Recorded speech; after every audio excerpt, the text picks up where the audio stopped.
Welcome to another episode of The Brand Called You, a podcast and podcast show that brings you leadership lessons, knowledge, experience, and wisdom from thousands of successful individuals from around the world.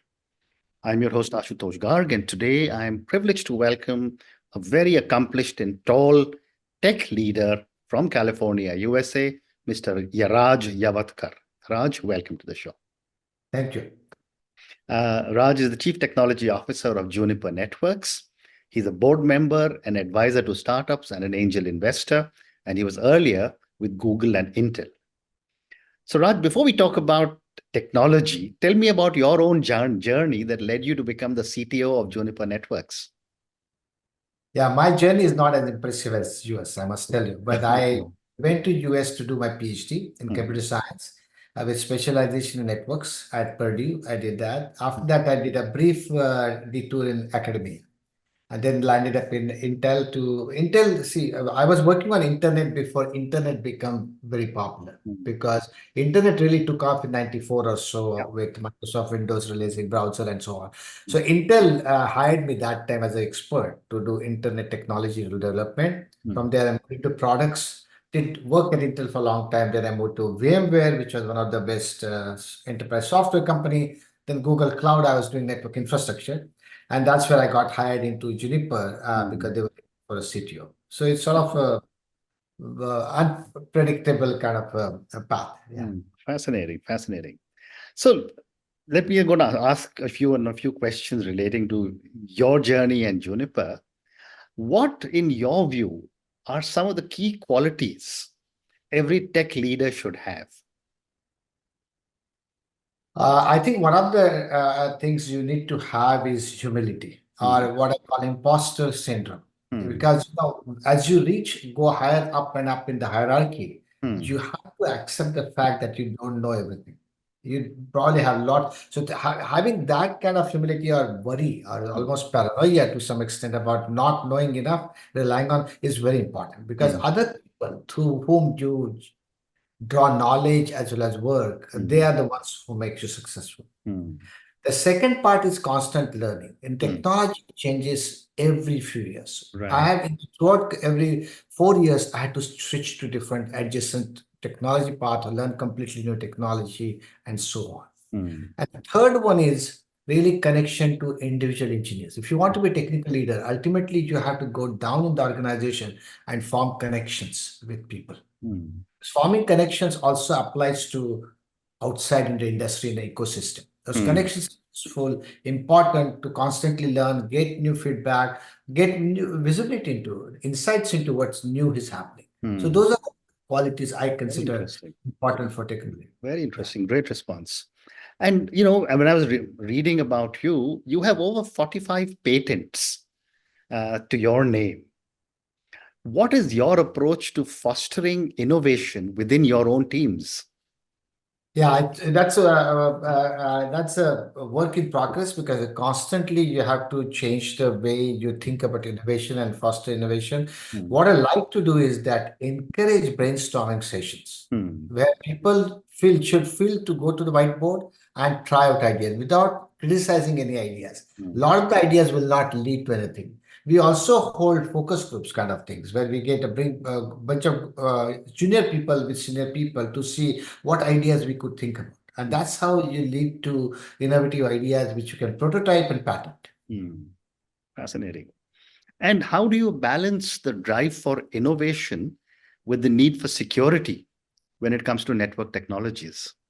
That's one of the biggest challenges, especially nowadays with generative AI and so on. There are very unknown threat vectors. So one of the things we try to do is that have for each project associated with one security architect, whose job is to constantly find holes in your architecture and design right from the start, rather than waiting for penetration testing and other testing at the end of the product life cycle.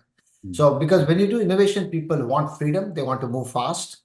While doing that, if they have a security architect whose job is not to meddle, but be a voice of reason to say that what we should be watching out for, that helps. And that, as I told you, it's a work in progress. We make mistakes and we keep on adjusting. This is the hardest area, balance security with innovation. Very interesting. And you just talked about AI, for example, but when it comes to AI and machine learning, being able to access virtually everything in the world and draw upon, and then now you've got generative AI coming in with through chat GPT, etc. What role do you see AI and machine learning playing in the evolution of network security? So it's both positive and negative, Hmm, right? Positive, first, let's start with negative. hmm, The generative AI is now able to generate code hmm. in which it can create backdoors without your knowledge. Right. Generative AI can be used to create new threat vectors, attack vectors that you did not even think about, Hmm, right? So those are the negatives, challenges. But at the same time, generative AI can help with lots of things. For example, it can do automated SOC compliance. It can generate. It can create, for example, Gen AI can be used to create automated penetration testing. And we're finding it hmm, does much better job than what we do. hmm, And finally, we can also use generative AI to predict the test vectors, attack vectors, hmm, and use those for testing. So there is sort of a constant race between good and bad, hmm, which is getting more difficult, in my opinion, with machine learning and generative AI. hmm. Fascinating.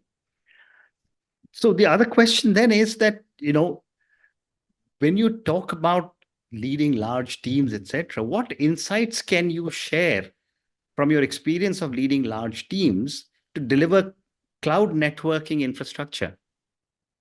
Yeah, actually, that was one of my best experiences at Google Cloud because Google has really revolutionized the software development methodology with respect to, for example, there is no separate quality assurance team at Google. Everything is owned by a developer. So when I had to deliver these products, there were a number of lessons I learned. Lesson I learned is that you have to use a systematic approach. So, for example, I'll give you a very concrete example. There are 13 weeks in a quarter. Hmm, And developers are very bad at estimating output hmm, compared to, because they're always optimistic how hmm. much they can get done. So Right. what I started doing is that 13 weeks I would divide into chunks. Hmm, I would say you have only 8 weeks of work available, work time available, hmm, 1 week of vacation, 2 weeks to just pay technical debt hmm, or do unexpected things. So you add up those things to 13 weeks, you create enough capacity. So there's 1 week for experimentation or innovation also available. But hmm. it's indirectly built in because you didn't plan all the 13 weeks of capacity, engineering capacity, time capacity. That Right. was one of the biggest lessons I had. Hmm, The second one is that, creating technical leadership in individual contributors. hmm, Individual contributors should not be just doing their own work. They should be assigned 3, 4 junior engineers who they mentor and manage hmm, because that improves the work output because it creates a bigger footprint for them. They have a lot more resources. So they think of a team or a group, not just individual success. That's hmm, the second important thing I learned while hmm. developing those products. Fascinating. And given all the work that you've done across multiple companies, for my viewers and listeners, can you talk about a particularly challenging project that you faced and how did you navigate it? Yeah, that's one example I'll give you, right? If you remember that Windows used to have this famous blue screen, Yeah. that suddenly your Windows will have a blue screen. And if you're in corporate environment, especially your desktop or laptops were new that time, Mm, IT had to send somebody to your desktop mm, to repair it because Windows could not reboot or the blue screen. yeah. People will call it as a death screen or blue screen. Mm, So we had this idea. I was talking to our IT people about how to improve that. And we thought, why not create a way to remotely diagnose and repair the machine if you mm, could do that? And mm, since a networking guy, I thought if I could find a way in a completely machine which is dead, capture the packets coming in at the network interface card level. And if you have a small microcontroller to run some code, it could bring back the whole machine. mm, That turned out to be a very good idea. Now we wanted to productize it. We call it active manageability technology. Intel later on branded it as Intel vPro. mm, Every laptop used to have a sticker called Intel vPro. yeah. But the challenges we run into is that, Mm, technology-wise, we're very good. mm, We did not think of security, to your point. mm, And I still remember IBM was a big customer. And I went to present to them. And the first question they asked about it, how the system could be compromised. Because now mm, you're remotely controlling, remotely sending in network traffic. Anybody could come in, bad actors could come in. And I had not thought about it. And they told us, we'll not buy this product. I come Right. back and general manager was very upset. Hmm. That was the biggest lesson I learned, Hmm. that you have to think of many different things. Correct. Of course, the fixing it, we went to Electronic Frontier Foundation and stuff like that.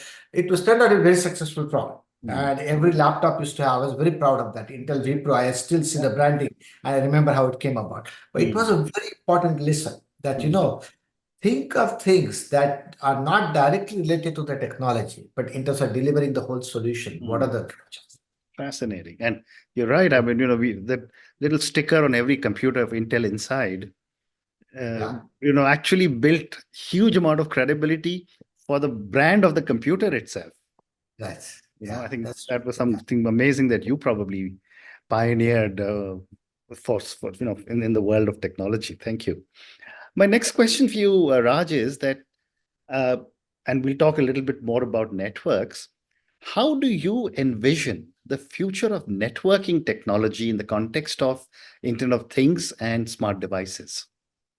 So Internet of Things and smart devices, as everyone admits, is going to be billions of devices, right? They're already online. At home, I have 47 devices, if I remember correctly, connected to a small devices, not the big devices.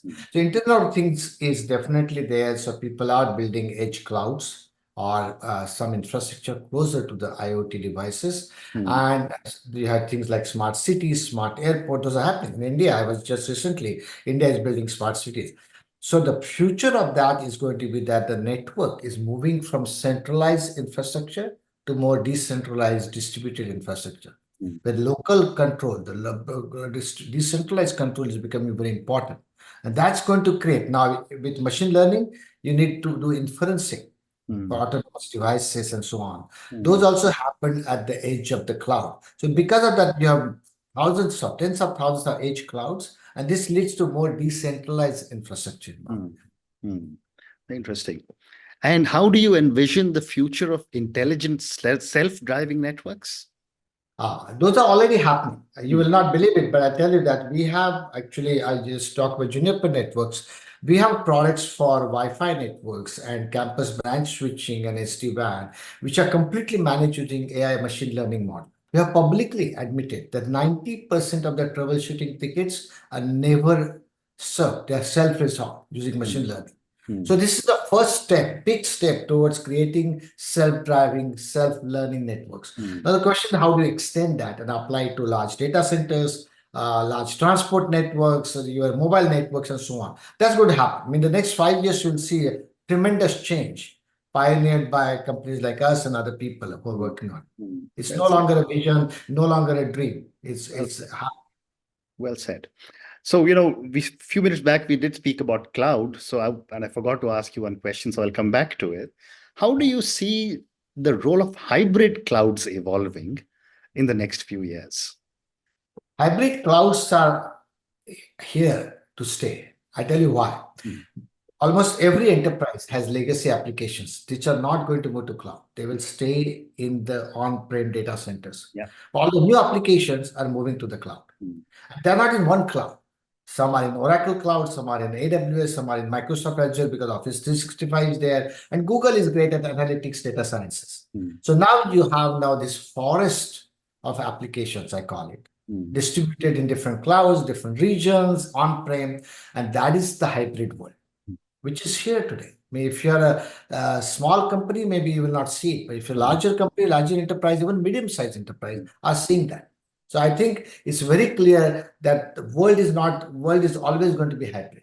mm, People think that everything goes to public cloud. I don't believe so. There will be a need for having hybrid cloud for other reasons also. For example, as we talked about smart devices mm, and IoT devices, they require local processing. That mm, process cannot be done remotely. mm, Same thing about autonomous driving and other things, which require inferencing at closer to where the processing is being done. So mm, for that reason, the world will be hybrid now. mm. Fascinating. Next two questions are for you personally, Raj. You've been a leader for a long time, led teams across multiple organizations. How do you approach mentorship and leadership within your organization and with your team? See, I'm very passionate about mentorship. I learned that long time back because I was fortunate to get a mentor. And I always like to tell people there's a difference between mentorship, coaching, and manager. Your manager is only interested in output from you and getting it as fast as possible. Coach is like a basketball coach. He sits on the side and orders, sends you commands, Mm, shouts at. The mentor's job is very different. mm, First of all, it comes out of empathy. Mentor's job is to put himself or herself into your shoes and create possibilities. right. Ask questions. Have you considered this? Have you considered those? Rather than directing. And that allows a person to grow. Mm, So one of the things I have done is I started developing a class at Intel and then taught in VMware and then even at Juniper on mentorship, how to do mentorship. mm, And part of that I focus on is career development. A mm, lot of the people do not know how to do career development. And one right. of the things I have come up with is that it's like a software development process. Mm, Just like you write your requirements and then you write your code and then you test, career development should be like that. Set a goal, do analysis of your current abilities versus what you have to show to be performing at that level, right. gap analysis, and work towards that. So Mm, all these things go sort of combination of mentorship, career development, coaching. These are different aspects, but I like to emphasize all of those while mm, working with people. very interesting. And can you share with us a memorable moment from your career that significantly impacted your professional journey? Yes. So when I went to VMware, I remember that I did not have a well-defined role. Mm, And my manager, who later on became the CEO of VMware, he told me, "You're a new guy. We haven't figured out what to do with the cloud. Why don't you go and figure out what to do?" mm, So I didn't know where to start because it's a completely blank sheet of paper. So I started talking to people, and I ended up in a place, Minneapolis, St. Paul, Twin Cities, in Minnesota, because there are lots of large enterprises there, 3M, Best Buy, Target, lots of them, Mayo Clinic. And I started asking them. mm, And one of the things I still remember is that that sort of conversation led to an idea, mm, germinated an idea about how to create automation so that you can stand up a private cloud, a hybrid cloud in less than a day. mm, And that struck me as a sort of idea, and it's impossible. But that really turned out to be the best professional experience because I ended up building a product like that, like a startup within yeah. VMware. And that opportunity I would not have gotten if I had not gotten out of my comfort zone. Mm, Just try different things, try talk to people out of complete ignorance. You start asking people, what is the problem, right. what problem are you trying to solve? Mm, I never would have, because all my career I always knew well-defined problem to solve or go after something well-defined. Here it was completely nebulous, and from that to form something that ultimately delivers value turned out to be memorable experience for me. fascinating. So, I have time for two more questions for you. My next question is that if you were to look into a crystal ball, my question is what emerging technologies are you seeing that you are most excited about and why? So I think that I'm most excited about two, three things, right? One is quantum computing. Yeah. It's still away 5 years, 10 years, but quantum crypto is developing much faster. Mhm. And one of the things people are looking at it is that quantum key distribution to avoid the man in the middle attack. You can always start implementing now key distribution in quantum. Next step is quantum crypto, which is going to really change the way. And it's a threat, by the way, because you have a lot of data at rest encrypted. And quantum algorithms could easily break it. So you have to come up with a sort of first quantum crypto algorithms and quantum computing itself. Now, IBM has built one of the largest quantum computer. It's not Mm, very large, but mm, it's able to solve still some financial modeling problems and so on. So mm, that's a very exciting area.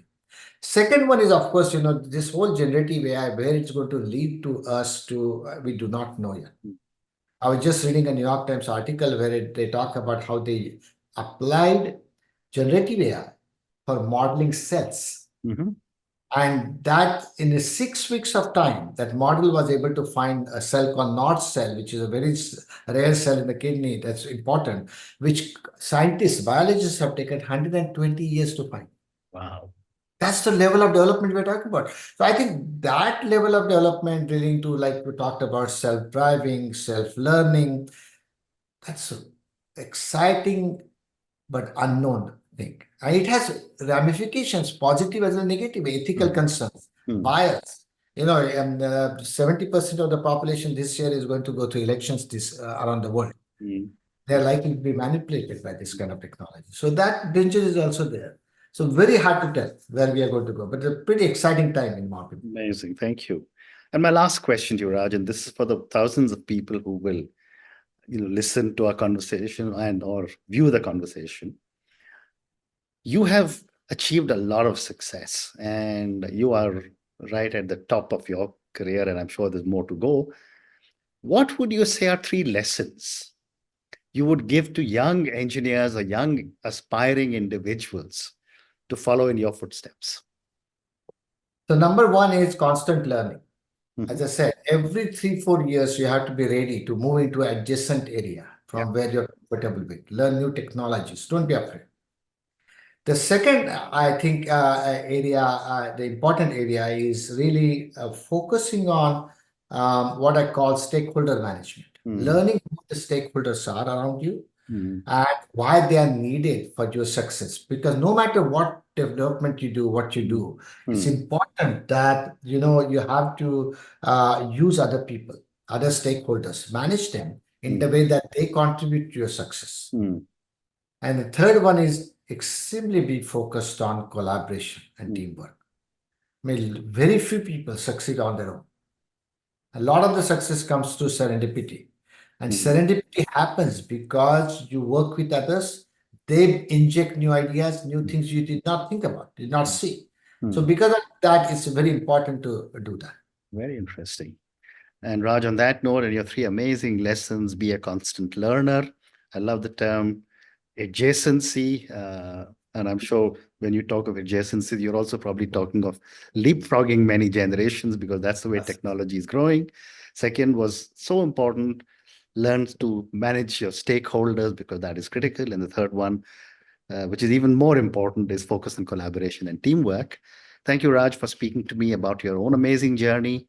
Thank you for talking to me about so many different aspects of networking, the cloud, AI, machine learning, and we touched very briefly on quantum, but I'm sure someday I will reach out to you and say, let's do a separate conversation on just quantum computing and its allied technologies that could impact the world. Thank you again for speaking to me, and good luck to you. No, thank you. And it has been a privilege. Thank you. Thank you for listening to the Brand Called You videocast and podcast, a platform that brings you knowledge, experience, and wisdom of hundreds of successful individuals from around the world. Do visit our website www.tbcy.in to watch and listen to the stories of many more individuals. You can also follow us on YouTube, Facebook, Instagram, and Twitter. Just search for the Brand Called You.